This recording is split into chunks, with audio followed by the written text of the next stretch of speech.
mon père. Bonjour madame.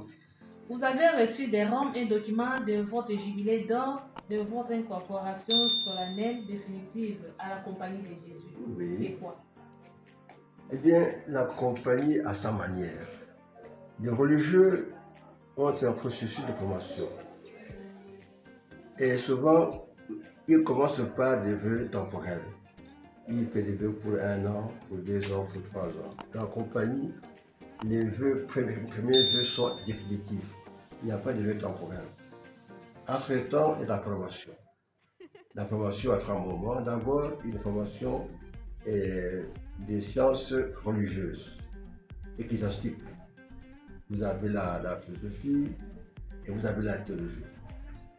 Et pour mériter d'être inclus définitif, donc nous préparons définitif, il faut que vous réussissiez les deux étapes avec au moins une licence.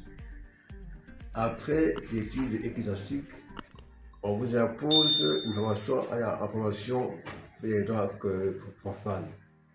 Faites de la psychologie, n'importe quoi, c'est profane. Et là aussi, il faut réussir au moins avec une licence. Voilà. Bon. Alors, après ça, on fait la théologie. Après la théologie, on vous impose une année où on teste comment vous seriez prêtre sur les prêtres.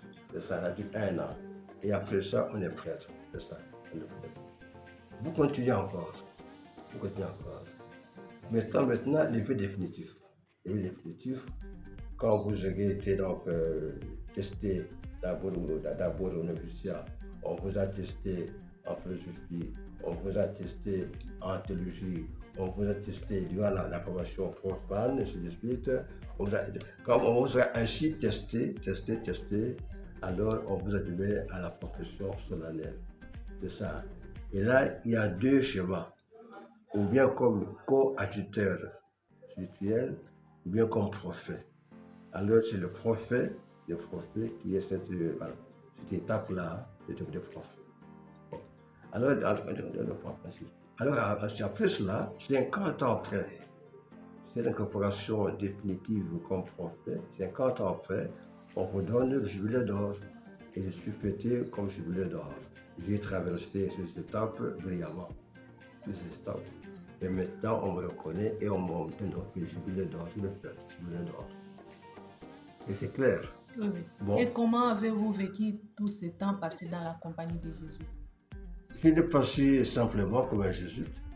J'étais un bon novice, j'étais un bon philosophe, j'étais un bon théologien, j'ai fait des études profanes comme tout le monde.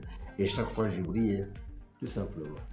Mais surtout la compagnie, il faut la compagnie, c'est l'obéissance. Vous obéissez, je m'obéis. Quand on disait aller à gauche, j'allais à gauche. On disait aller à droite, j'allais à droite. Ce sont les supérieurs qui jaugeaient ma bonne volonté et qui jugeaient mon bon sens. Ma bonne volonté, mon bon sens et ma décision. Et je marche pour ça.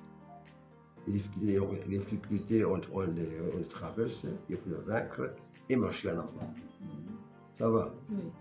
Un mot à tous ceux qui veulent vous suivre dans la compagnie de Jésus ou dans d'autres congrégations. Un mot, c'est très simple. Chaque congrégation a son schéma.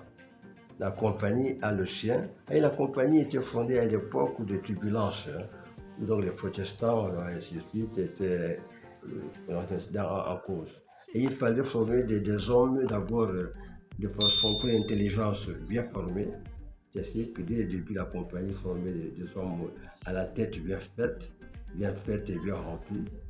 Et des hommes qui, au plan religieux, étaient déterminés à les déterminer. Il fallait ces qualités-là, l'un de l'autre. Et à une époque où il fallait